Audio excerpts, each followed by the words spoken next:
By the spring of 1945, Germany was no longer a functioning war machine. It was a collapsing structure held together by habit, fear, and orders that no longer made sense. Entire command chains were broken. Units moved without coordination. Trains ran without schedules if they ran at all. Cities were emptying, not because of strategy, but because civilians were fleeing in any direction that didn't sound like artillery. In this environment, Allied intelligence believed it had one of its final pieces nearly secured. A senior German general, whose decisions had shaped defensive operations across a critical region in the war's closing phase. For months, Allied analysts had tracked him through intercepted communications, prisoner interrogations, and aerial reconnaissance. His movements were not erratic. He was methodical, predictable, and by all available evidence cornered. As the front lines closed in, his operational area shrank to a cluster of towns and fortified positions already marked for capture. Reports described dwindling fuel, limited staff, and growing internal chaos. There were no clear routes left to retreat. The general's options, according to Allied assessments, had narrowed to three: surrender, capture, or death. This was not a man known for dramatic gestures. He was not famous for reckless heroics or ideological speeches. His career was built on discipline, logistics, and restraint. Even Allied profiles described him as cautious to the point of rigidity. He followed procedure. He trusted structures. He believed in order, even as the world around him was losing it. That psychological profile mattered because it shaped Allied expectations. A man like this, surrounded and cut off, would not vanish impulsively. He would negotiate, delay, or comply. At the very least, he would leave a trace. The last confirmed intelligence placed him inside a requisition stone building in a regional administrative town. It had served various purposes throughout the war: command offices, temporary quarters, record storage. The building itself was unremarkable, sturdy, and old, standing long before the war and expected to stand long after it. Signals traffic suggested the general was there with a reduced staff, preparing contingency orders as Allied units advanced from multiple directions. Intercepts from just days earlier mentioned readiness for surrender protocols, though no direct admission was recorded. When Allied ground forces reached the town, the resistance was minimal. Scattered fire, abandoned checkpoints, burned documents left in haste. The building identified as the general's headquarters was secured within hours. Rooms were searched, desks overturned, safes forced open, maps still pinned to walls, coffee cups left where they had been set down, but the general was not there. There was no body, no blood, no sign of suicide, no evidence of capture by retreating German units. His personal effects were incomplete but not gone. Some uniforms remained. Others were missing. His sidearm was not found, but neither was it logged as recovered elsewhere. Staff members who had survived the final days offered conflicting accounts. Some claimed he left the night before the town fell. Others insisted he was still there, issuing orders late into the evening. No one could agree on the exact time he was last seen. In the immediate aftermath, the disappearance was treated as an inconvenience rather than a mystery. The war was ending. Commanders were surrendering by the hundreds. Paperwork was already overwhelming. Allied intelligence officers recorded the general as escaped, a broad classification that covered everything from confirmed flight to simple absence. The assumption was that he had slipped away during the confusion, perhaps disguised as a civilian, perhaps using a back route no longer monitored. The entry was filed. The front moved on. But even then, there were quiet objections. Field officers noted the lack of physical evidence. Intelligence analysts pointed out that escape routes had been monitored more closely than usual because of the general's importance. Roadblocks were in place. Patrols had encountered fleeing officers and staff in surrounding areas, but none matched his description. No documents indicated he had been reassigned or transferred. There was no radio traffic confirming his relocation. For a man whose movements had been tracked so carefully, the silence was abrupt and absolute. Witness statements only deepened the uncertainty. A civilian caretaker claimed to have seen lights in the building well after staff supposedly departed. A junior officer insisted the general planned to remain until formal surrender discussions could be arranged. Another reported hearing construction noises weeks earlier, unusual for a building already strained by war damage. Each account was vague, unverified, and ultimately set aside. None fit cleanly into the official narrative of a hurried escape. Theories filled the vacuum left by evidence. Some believed he had taken his own life, disposing of his body in a way that would avoid capture or spectacle. Others suggested he had used underground infrastructure, cellars, tunnels, or older passages beneath the town. A few speculated that sympathetic civilians had aided him, hiding him until Allied attention moved elsewhere. None of these ideas could be proven. No tunnels were found. No remains surfaced. No confirmed sightings followed. As weeks turned into months, the case grew colder, not because it was solved, but because the world had shifted. Germany surrendered. Occupation began. New priorities replaced old ones. Investigators were reassigned. Files were boxed and stored. The general's name appeared occasionally in lists of missing personnel, then less often, and eventually not at all. Officially, he was a man who escaped during the chaos of defeat. Unofficially, he was a loose end no one had time to pull. Yet the discomfort never fully disappeared. For those who had studied the case closely, the disappearance remained wrong in a way that was difficult to articulate. Wars produce confusion, but they also produce patterns. This did not fit any familiar one. There was no trail leading outward, no indication of movement beyond the town, no credible report of him being seen alive after that final night. It was as if he had stepped out of the world without crossing any boundary. In the years that followed, the town returned to civilian life. The requisition building was stripped of its military purpose and repurposed, its wartime scars repaired or concealed. New generations passed through its rooms without knowing who had once occupied them. The general became a footnote in broader histories of the war's end, his fate summarized in a single line that implied resolution without offering any. But unresolved questions have a way of persisting beneath official conclusions. They remain in marginal notes, in personal memories, in architectural details that don't quite make sense. Long after the war was over, long after the urgency had faded, the absence left by one man's disappearance continued to linger quietly, waiting for something, or someone, to look at it again and notice what had been missed. In the years after the war ended, the town worked hard to look ordinary again. Rubble was cleared. Windows were replaced. Roofs were repaired with whatever materials could be found.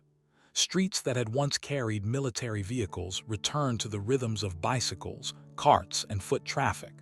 The building that had served as the German command headquarters during the final months of fighting was treated no differently.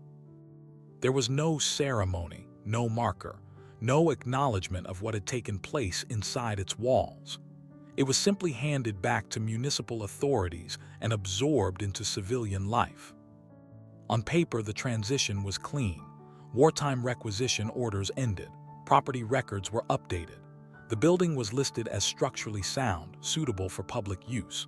Within a few years, it reopened as a local library and archival space, chosen not for symbolism but for convenience. It was solid, centrally located, and already divided into rooms ideal for storage and quiet work. Shelves replaced desks. Reading tables replaced maps. The past was not erased, but it was buried under routine. For the people who lived in the town, this was not an accident. Silence was a form of survival. Many had lived through occupation by keeping their heads down, complying when necessary, and asking as few questions as possible. After the war, that instinct did not disappear. The building had been used by German command, yes, but so had dozens of others across the region.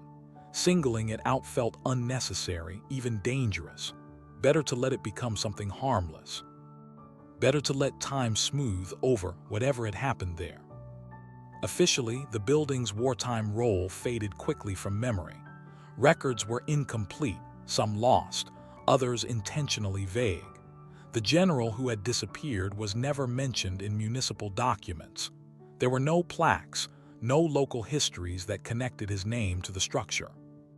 To anyone arriving years later, the library appeared to have always been what it was: a quiet, slightly old-fashioned place that smelled of paper and dust, where students studied and retirees read newspapers in the afternoon light. But buildings, like people, retain habits, and this one had details that did not quite fit the story it was telling. The first oddities were subtle. Maintenance workers noticed that some interior walls were thicker than expected. Shelving units didn't sit flush in certain corners. Floor plans stored in town records showed doorways that no longer existed, sealed over without explanation. When repairs were needed, contractors sometimes complained that measurements didn't line up, that rooms were smaller on the inside than the plan suggested. These issues were noted, worked around, and forgotten. There was always a practical explanation ready: war damage, post-war repairs done hastily. Old buildings shift, walls settle, records are wrong. No one pushed further, partly because there was no incentive to do so, and partly because curiosity came with risk. Many residents still remembered what happened to people who asked the wrong questions during the occupation. The habit of looking away had become ingrained. Rumors, however, had a longer memory. Older residents sometimes spoke quietly about the building, usually late at night, usually after a few drinks, and never in front of outsiders. They mentioned lights seen after curfew during the war, doors that were locked even to authorized personnel, sounds that carried through the walls when the building was supposed to be empty. These stories were never consistent, never detailed enough to verify, and always delivered with a tone that suggested the speaker didn't fully trust their own recollection. One recurring detail appeared again and again: the sense that parts of the building had been off-limits even to those who worked there. During the war, certain rooms were said to be accessible only to a small circle of officers. After the war, some areas remained unused, repurposed as storage, or simply locked and ignored. When asked why, staff were told it was structural, or unsafe, or simply unnecessary to open spaces that weren't needed. As decades passed, the town changed. People moved away. New families arrived. The war receded into history books and commemorations held on specific dates, carefully framed and emotionally contained. The library became a place of calm continuity, one of the few institutions that seemed untouched by the upheavals of the 20th century. Its past as a military headquarters was occasionally mentioned in passing, usually as an interesting footnote, never as something that demanded further attention. The disappearance of the general, meanwhile, drifted into obscurity. Outside academic circles, few remembered his name. His file remained unresolved, but unresolved cases were common in war. For most people, that was enough of an explanation. He was one of many who vanished in the chaos. The fact that his last known location intersected with the library building was not widely known, and when it was treated as coincidence. What kept the questions alive were the documents that didn't quite match the physical reality of the structure. When the town began cataloging its historical records more systematically in the late 20th century, archivists noticed discrepancies between different versions of the building's plans. Early blueprints showed internal divisions that no longer existed. Later revisions removed those features without explanation. Some changes were annotated, others were not. There were gaps in the documentation during the final year of the war, periods where no updates were recorded at all. Again, there were plausible reasons: records lost during bombing, clerical errors, emergency modifications never formally logged, but taken together, the omissions formed a pattern that was difficult to ignore. It was not just that information was missing. It was that the missing pieces clustered around specific areas of the building, areas that had been most closely associated with command use. No one officially investigated these inconsistencies. Doing so would have required reopening wartime records, questioning long-dead decisions, and potentially implicating civilians who had survived by staying silent. The post-war decades were focused on rebuilding, on economic recovery, on integration into a new political order. There was little appetite for reopening wounds that had been deliberately closed. And so the building remained, outwardly ordinary, inwardly unresolved. Visitors walked its corridors without noticing the slight changes in wall depth, the way sound carried oddly in certain corners. Children attended school programs there, unaware that the room where they listened to stories had once held military briefings. Scholars requested archival materials, never suspecting that the building itself was an artifact more complex than the documents it housed. Yet the unease never fully vanished.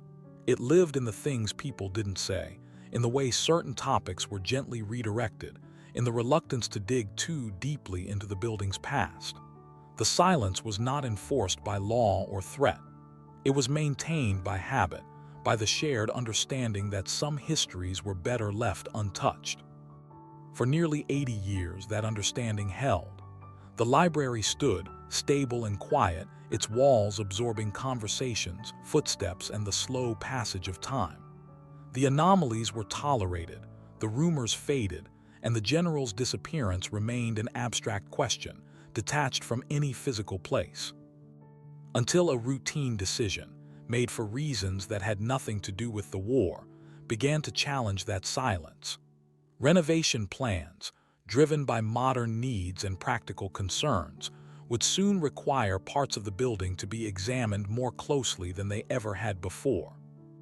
And in doing so, they would force a confrontation with the one thing the town had spent generations avoiding: the possibility that the past had not left the building at all, but had been waiting patiently inside it, hidden behind walls no one had ever thought to question.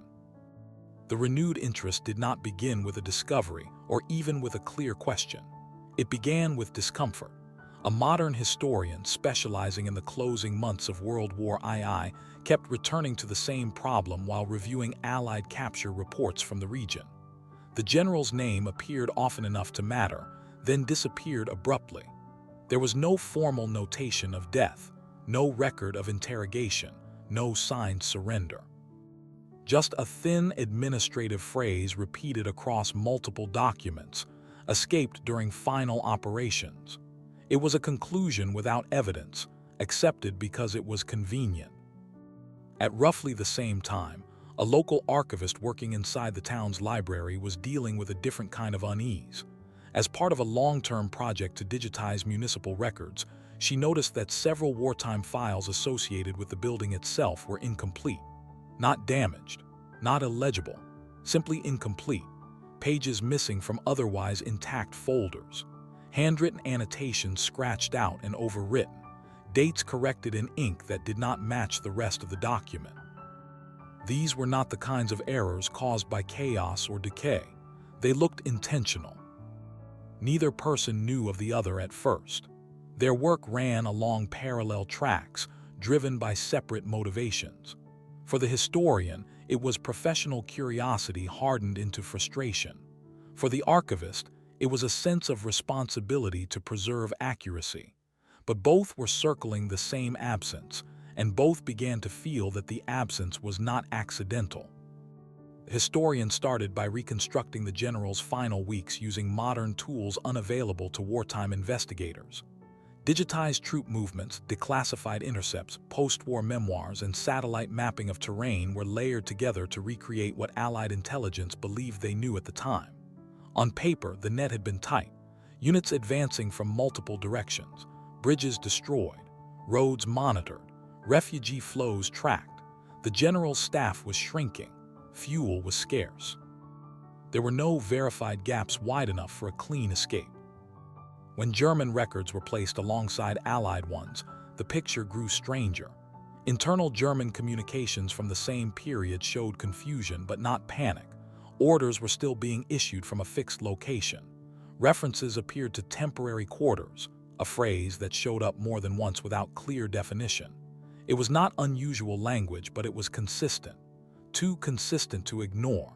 And it stopped appearing abruptly, just days before the Allied advance reached the town. The archivist's work inside the library added a physical dimension to these questions.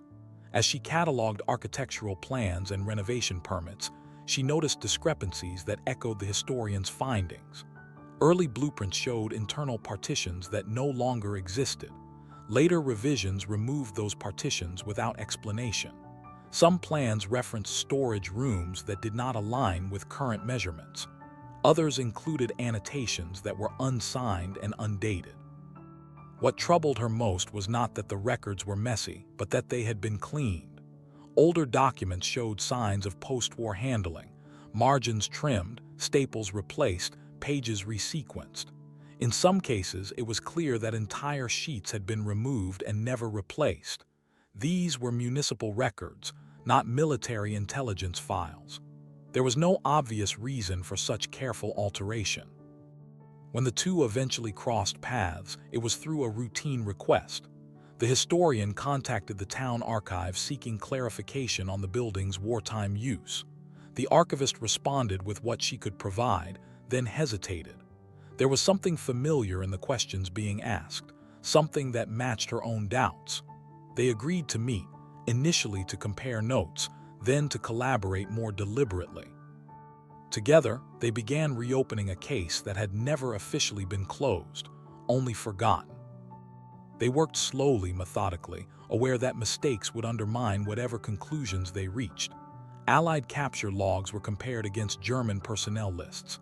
Interrogation records were reviewed, not just for what they contained, but for what they lacked. In cases where other officers of similar rank were captured, detailed reports existed: health assessments, psychological evaluations, transcripts. For this general, there was nothing, not even a placeholder. Dates became a focal point. Several documents appeared to have been altered after the fact. A report initially dated 1 day before the town's capture was later amended to 2 days earlier. Another referenced a meeting that could not have occurred given known troop movements.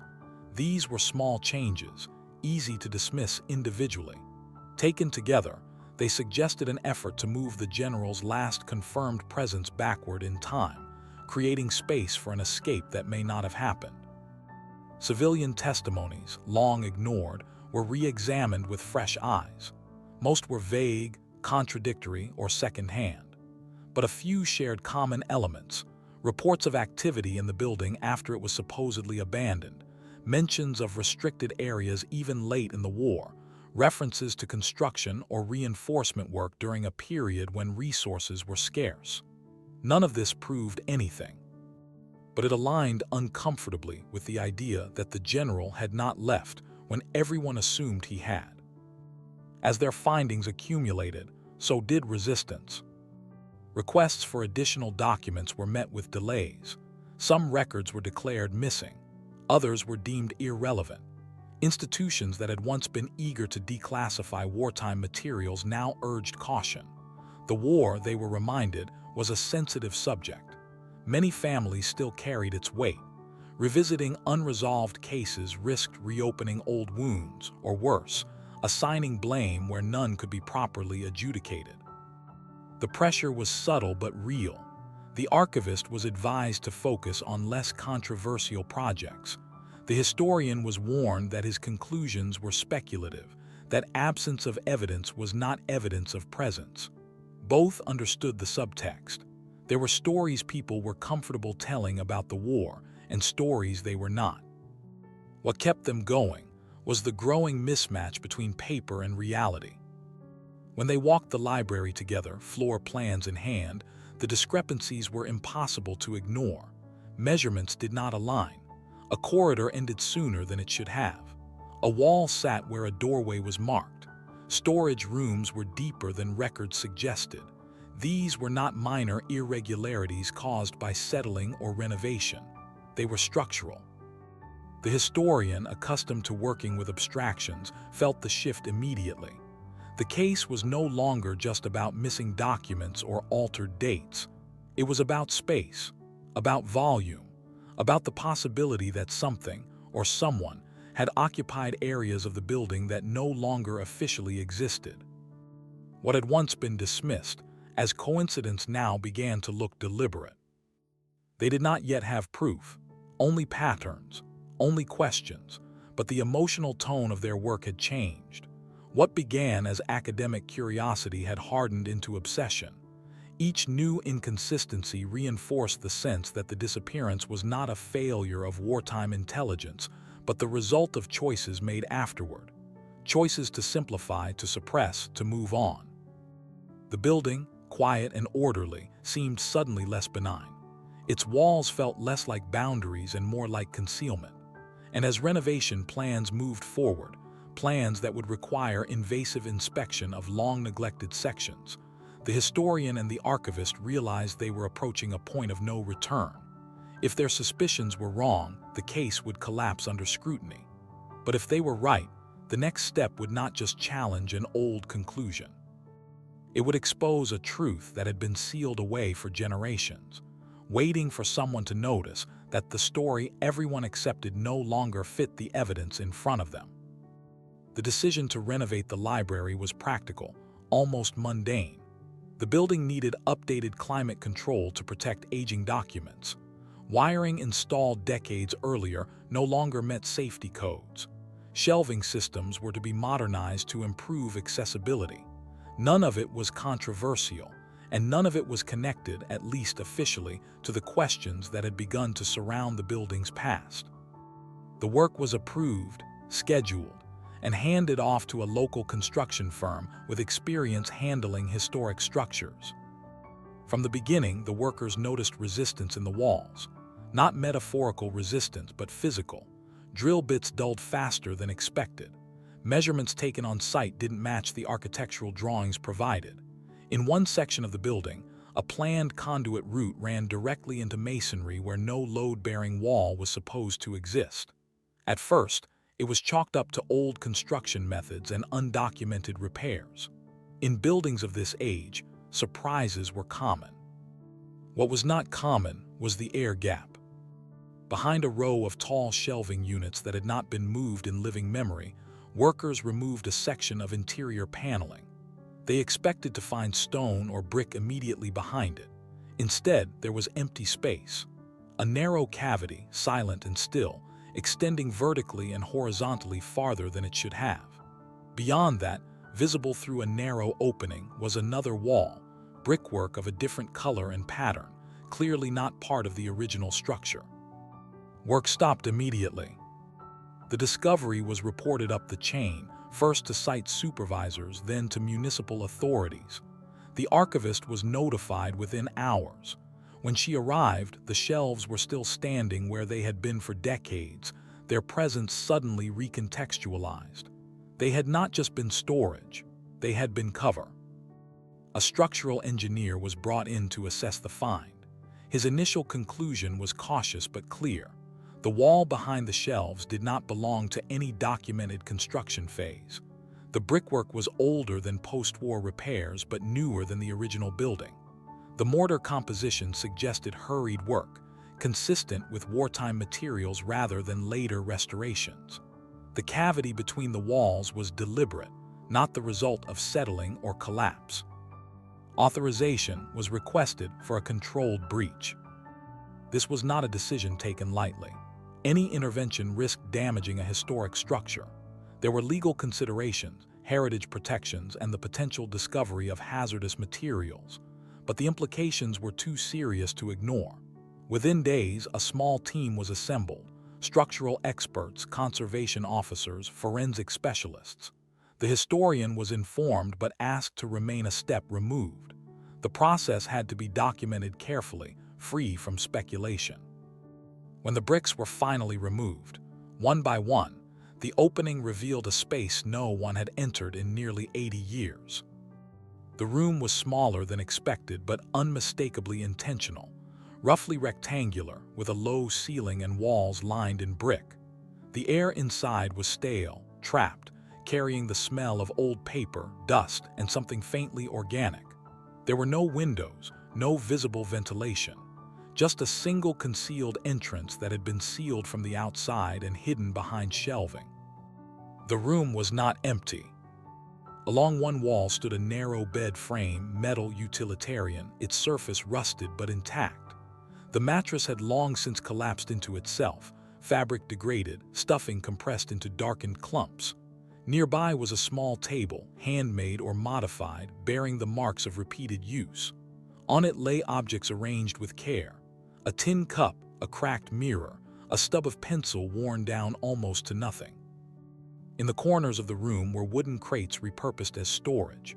Inside them were ration containers, some unopened, others empty and neatly stacked. Labels where they survived, dated to the final months of the war. There were food tins from multiple sources, suggesting resupply over time rather than a single cache. Water containers showed signs of regular handling. This was not an emergency hideaway stocked for a night or two. It was a space designed for living. Documents were found wrapped in cloth and stored inside a metal case. Military papers, personal correspondence, notebooks filled with cramped handwriting. Some pages were brittle, others surprisingly well preserved in the sealed environment. Initial examination showed a mixture of official material and personal notes, the kind a man might keep when he no longer expected to be seen. There was no tunnel leading out, no secondary exit, no indication that the room was ever meant to connect to anything beyond itself. The realization settled slowly, heavily on everyone present. This was not a passage. It was not a temporary concealment to wait out an inspection or evade capture for a few hours. The wear patterns told a different story. The floor near the bed was scuffed smooth. The table bore scratches from repeated contact. The walls were darkened in places where someone had leaned against them, again and again, in the same spots. Forensic documentation began immediately. Every object was photographed in place before being touched. Measurements were taken, air samples collected. The construction itself was analyzed, brick by brick. The methods used to seal the room were crude but effective.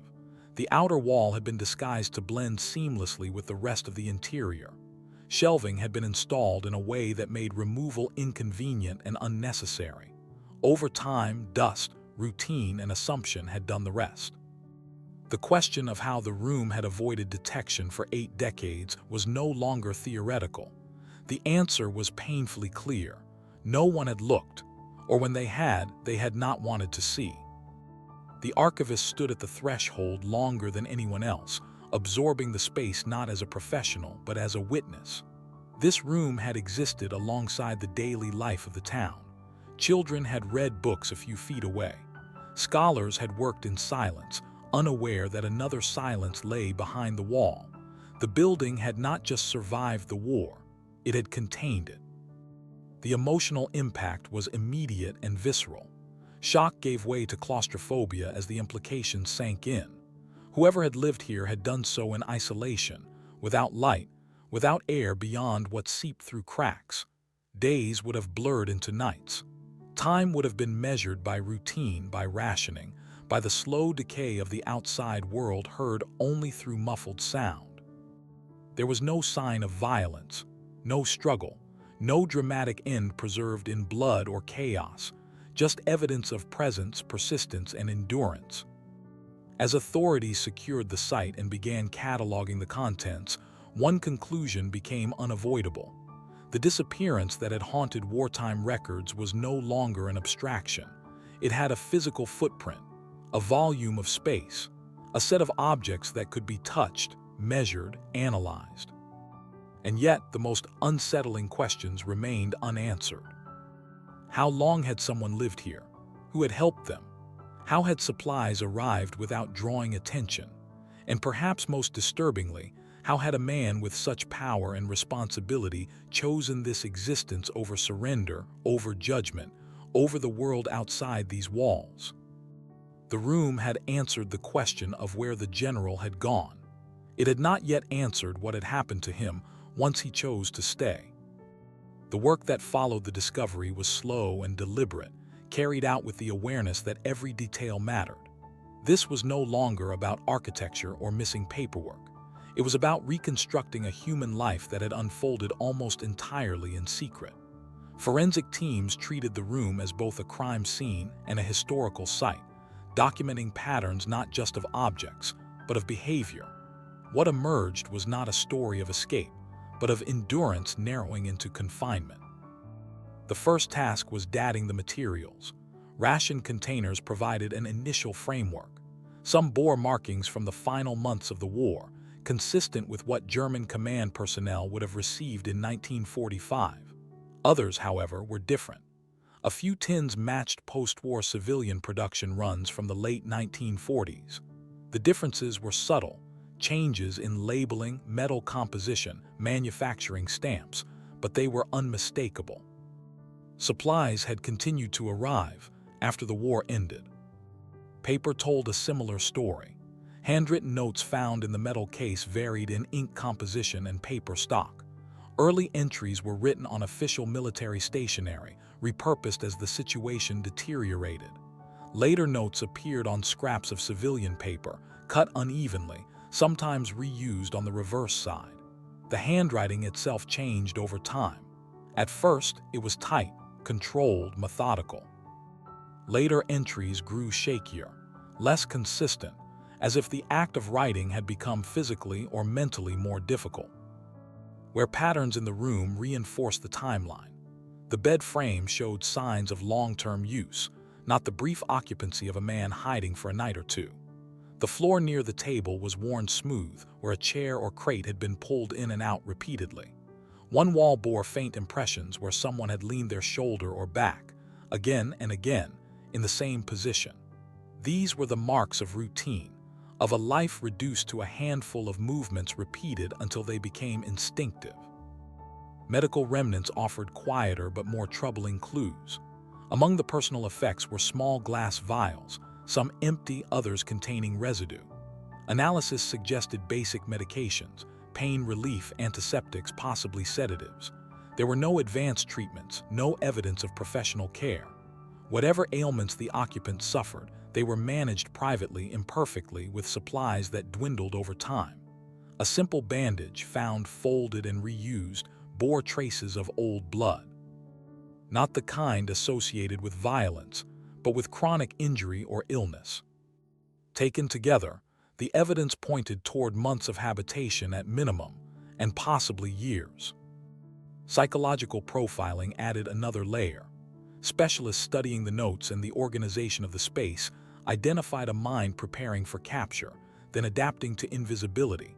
Early writings referenced contingency plans, Allied movements, and the hope, sometimes explicit, sometimes implied, that circumstances might change. There were reminders written to maintain discipline, to follow schedules, to conserve resources. This was a man trying to impose order on an environment that offered none. Over time, the tone shifted. Entries became less frequent. References to the outside world grew vague, then disappeared altogether. The notes turned inward, focusing on routine, on physical sensations, on the passing of days marked only by hunger and sleep.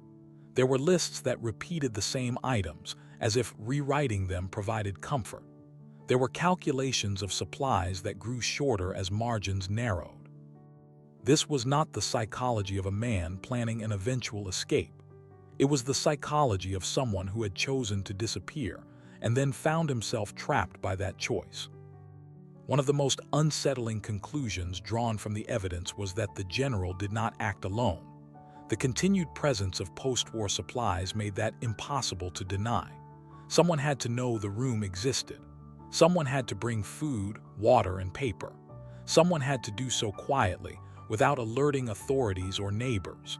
The assistance may not have been consistent or generous, but it was enough to sustain life beyond the war's end. Who that person was remains uncertain. The evidence does not point clearly to a single accomplice. It may have been a civilian employee, a caretaker, or a local resident motivated by fear, loyalty, or a sense of obligation formed during the occupation. It may have been more than one person, each involved briefly, none aware of the full picture. What is clear is that the help did not last indefinitely. At some point, the supplies stopped arriving. The later layers of the room told a story of decline. Ration containers were scraped clean. Notes referenced hunger more directly. The handwriting deteriorated further. There were long gaps between entries, suggesting periods of illness or exhaustion. The room itself showed signs of neglect. Dust accumulation in places that had once been kept clear, objects left where they fell rather than arranged. The psychological toll of isolation was evident not just in what was written, but in what was not. There were no mentions of family, no reflections on ideology or justification. The absence of those thoughts suggested either deliberate avoidance or emotional exhaustion. Survival had become the sole focus, stripped of meaning beyond the next day. This was not a heroic last stand or a defiant evasion of justice. It was prolonged fear, stretched thin over time. As post-war years passed and the town moved on, the general's existence likely became a burden to those who knew. The risk of discovery remained. The motivation to help diminished. The world outside the walls stabilized, and the reasons that had once compelled silence faded. Whether assistance ended abruptly or tapered off is impossible to say.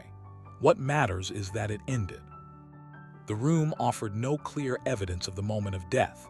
There was no body found, no skeletal remains preserved in place. Forensic teams believe this absence may itself be the result of post-war intervention. It is possible that the general died inside the room and was later removed quietly, buried without record. It is equally possible that he lived long enough to leave the room under cover of illness or weakness, only to die shortly thereafter. The evidence allows for multiple scenarios, all of them bleak. What it does not allow is the comforting fiction of escape. The general did not flee across borders or reinvent himself in another country. He did not live out his days in anonymity among strangers. He stayed where he was, sealed inside the very structure that had once symbolized his authority. His world shrank to a few square meters, his power reduced to control over ration portions and daily routine. The fear that had driven him underground never left him. It simply became the air he breathed. The moral weight of civilian complicity hangs heavily over this reconstruction. Helping a man evade capture was not a neutral act, even in the confusion of the post-war period. Yet the evidence resists simple condemnation. Those who may have helped him lived in a world shaped by coercion, scarcity, and trauma. Silence had kept them alive once. It may have seemed safer to maintain it. Still, the cost of that silence is impossible to ignore. A life was reduced to isolation. Accountability was avoided, but so was resolution. The choice to hide the general did not save him. It condemned him to a slower, quieter end. Standing in the room, now carefully lit and documented, it was difficult for investigators to avoid imagining the final days. The sounds from the library beyond the wall, the muffled presence of a town rebuilding itself, the knowledge that life was continuing just out of reach. There was no drama preserved here, no moment of clarity or redemption, only the gradual narrowing of possibility. The evidence forced a reframing of the original disappearance. This was not a mystery defined by movement but by stillness, not by flight but by confinement. The general had escaped capture in the narrowest sense of the word, but he had not escaped consequence. He had simply chosen a different kind of ending, one that unfolded slowly unseen, while the world assumed he was gone. And yet, even with this reconstruction, the story was not complete. The room explained how he lived and likely how he died, but it did not explain how the truth itself had been hidden for so long. That question remained pressing and uncomfortable, because the wall that concealed the general had also concealed a decision, made repeatedly, across generations, to leave the past sealed in place. The final reckoning would not come from the room alone. It would come from what happened once the evidence could no longer be ignored, and the town, the records, and the official history were forced to confront what those walls had been protecting all along. As the analysis continued, investigators became increasingly aware that the room told its story not through any single dramatic artifact, but through accumulation. Nothing inside suggested a clear beginning or a defined end. Instead, the evidence described a slow compression of life, where choices narrowed gradually until there were none left to make. One detail that drew particular attention was the absence of any attempt to improve the room over time. There were no efforts to enlarge the space, no tools indicating plans to break through or escape. The bricks remained intact, the entrance sealed exactly as it had been constructed. This suggested a psychological boundary as much as a physical one. At some point, the general stopped thinking in terms of leaving. The room was no longer temporary quarters. It was simply where he existed. This shift was echoed in the notes. Early entries were dated, sometimes meticulously. Later pages abandoned dates altogether. Time, once tracked carefully, became irrelevant. Days blended together, measured not by calendars or events but by physical need. Hunger, pain, fatigue, sleep, wakefulness. The absence of dates was not carelessness, it was resignation. Forensic psychologists pointed to this as a common response to extreme isolation. When the outside world becomes inaccessible, the mind protects itself by shrinking its sense of time. Long-term planning becomes pointless. Memory fragments. Identity erodes. What remains is routine, because routine offers predictability in an environment where nothing else does. The general's identity, once defined by rank, command, and responsibility, had no function inside the room. There was no one to give orders to, no system to maintain beyond personal survival. Over time, even the language in the notes reflected this erosion. References to military matters faded. Pronouns shifted. Statements became impersonal, observational, as though written by someone watching his own existence from a distance. Physical decline was equally evident. Analysis of the bed frame suggested increasing periods of immobility toward the end of occupancy. The distribution of wear implied that the occupant spent more time lying down, less time seated at the table. Medical residue indicated attempts to manage chronic pain, possibly from untreated injuries or illness exacerbated by poor conditions. Malnutrition would have compounded everything, weakening the body and clouding the mind. The room offered no comfort. Temperature regulation was minimal. In winter, the cold would have been constant, seeping through stone and brick. In summer, the air would have grown stale and heavy. Without natural light, circadian rhythms would have deteriorated. Sleep would have become fragmented, dreams indistinguishable from waking thought. The general's world was sensory deprivation punctuated by anxiety. One investigator noted that the room appeared cleaner than expected, given its long use. Dust patterns suggested periodic maintenance, at least early on. Someone had swept. Someone had organized.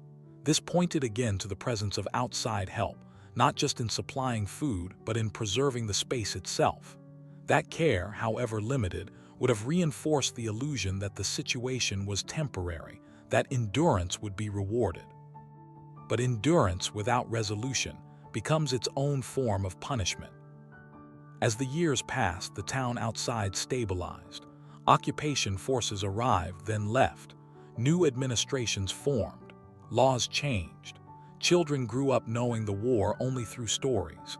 Each passing year made the general's existence more anachronistic, more dangerous to reveal. For anyone aware of the room, the easiest solution would have been continued silence. The safest option would have been withdrawal. The moment when assistance stopped is impossible to pinpoint, but the evidence suggests it was gradual. Supplies became less frequent, then ceased. The notes reflect this change, not an accusation, but an acceptance. There are no expressions of anger toward whoever had helped him, no pleas, no demands, only acknowledgments of scarcity, written plainly as facts. This acceptance is perhaps the most unsettling aspect of the reconstruction. By the end, the general appears to have internalized his invisibility. He was no longer waiting to be discovered or rescued. He was waiting for nothing. The absence of a body complicates the final chapter, but it does not obscure its emotional reality. Whether he died alone in the room or was removed quietly afterward, the outcome was the same. His life ended without witness, without record, without acknowledgement. The very thing he had sought to avoid, disappearance, became his legacy. Investigators struggled with the ethical weight of presenting these findings. There was no desire to evoke sympathy for a man complicit in a destructive regime. At the same time, Reducing his end to a moral judgment felt insufficient. What the room revealed was not redemption or punishment, but consequence. Fear had driven a decision. That decision had shaped a life, and that life had narrowed until it could no longer continue. The story challenged simple narratives about justice and escape. It forced a confrontation with the uncomfortable truth that evasion can be its own sentence. That survival, stripped of connection and meaning, becomes something closer to erasure. As the findings were prepared for public release, discussions turned to responsibility beyond the individual. The room existed because people allowed it to exist. Records were altered because someone chose to alter them. Silence was maintained not by force, but by collective agreement. The general's isolation was mirrored by the isolation of the truth itself, sealed away behind institutional reluctance and social fatigue. Standing in the library now, with the shelves removed and the hidden wall exposed, the contrast was stark. On one side, a public space devoted to knowledge, transparency, and memory. On the other, a void created to hide a man and, by extension, an uncomfortable past. The proximity was impossible to ignore. The investigation had answered the central question of what happened after the disappearance, but it had also raised a larger one. How many other truths had been shaped not by what happened, but by what people chose not to see? That question would follow the case into its final stage, because once the existence of the room became undeniable, the focus could no longer remain on the general alone. Attention would shift outward, to the town, to the records, to the official histories that had quietly accepted a lie for generations. The wall had hidden a life. Now that it was open, it threatened to expose something even more unsettling: the cost of forgetting and the price of finally remembering. The release of the findings did not come with spectacle. There was no dramatic announcement, no press conference staged for impact. Instead, the conclusions emerged through official reports, archival updates, and carefully worded statements that corrected a record long considered settled. The tone was restrained, almost clinical, as if restraint itself were a form of respect, not for the man at the center of the story, but for the weight of what had been uncovered. The central conclusion was clear and unavoidable. The general had escaped capture in the narrow, technical sense that wartime intelligence had assumed. He was never taken prisoner. He was never formally surrendered. But the escape ended there. He did not flee the region. He did not assume a new identity abroad. He sealed himself inside a wall, choosing disappearance over judgment, invisibility over uncertainty. The war ended above him while he remained in place, trapped by the very decision meant to save him. For historians, the correction was significant. Decades of secondary sources had repeated the same assumption, that the general slipped away during the chaos of defeat, one of many whose fate could not be conclusively determined. That assumption was now replaced with evidence, physical, forensic, undeniable. The disappearance was no longer a gap in the record. It was a documented outcome, anchored to a specific place and a measurable span of time. Updating the historical record was not simply an administrative act. It forced a reassessment of how wartime conclusions are formed and how easily uncertainty hardens into fact when questions become inconvenient.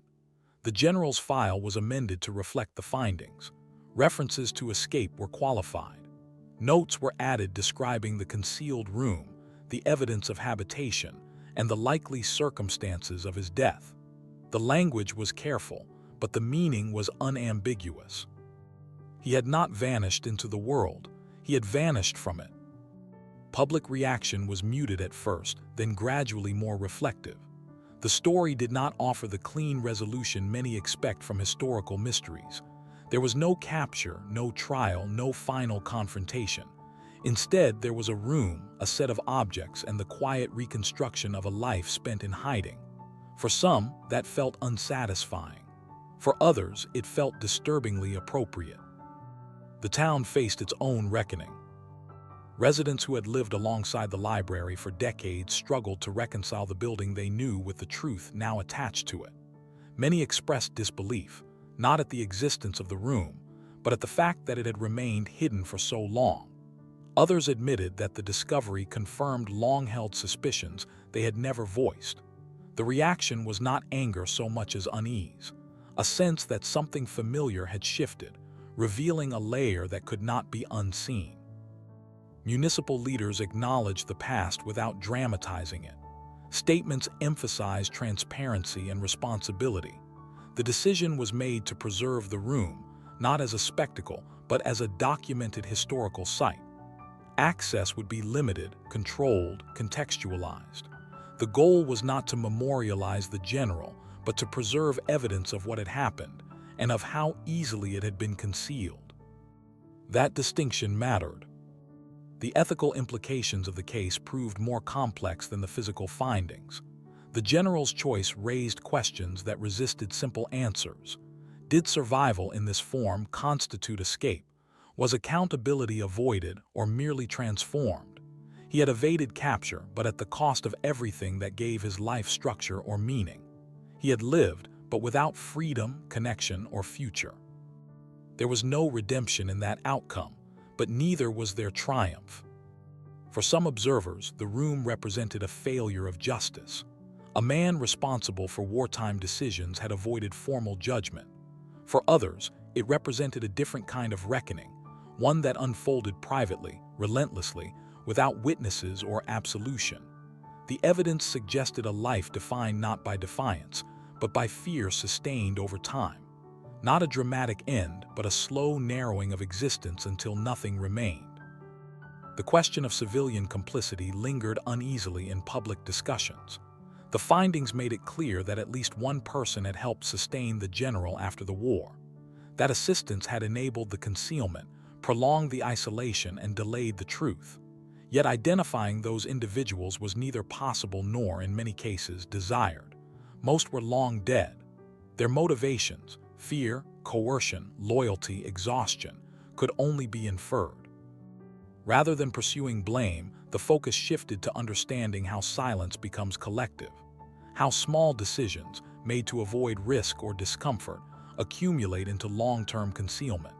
The room had not stayed hidden because of a single act, but because no one forced it into the light, because records were adjusted just enough, because questions were deflected rather than answered, because forgetting was easier than knowing. The wall itself took on symbolic weight. It was no longer just a structural anomaly or a clever concealment. It became a boundary between narratives, the official story that allowed the war to end cleanly, and the reality that refused to fit that shape. On one side of the wall, the town rebuilt, educated its children, and archived its history. On the other, a man lived out the consequences of a decision made in fear, unseen and unacknowledged. That proximity was impossible to ignore once revealed. Knowledge and concealment had existed side by side, separated by brick and habit. Why the truth stayed hidden for 80 years was, in the end, not a mystery at all. It stayed hidden because it was allowed to, because post-war societies prioritized stability over excavation, because the cost of reopening wounds often feels higher than the cost of letting them scar over, because institutions inherit assumptions and pass them along without re-examination, and because physical spaces, once redefined by routine, become invisible.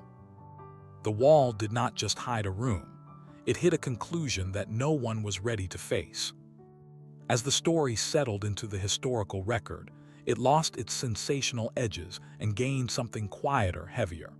The general's fate was no longer a question mark or a rumor. It was a case study in avoidance, in how fear reshapes choices, and in how those choices reverberate long after the individual is gone. There was no pursuit to recount, no moment of capture to dramatize. The resolution came not through action, but through acknowledgement, through the acceptance that some mysteries end not with confrontation, but with understanding. The library remains open. People still read there, still study, still move through its spaces without thinking about the weight those walls once carried. But now, the knowledge exists.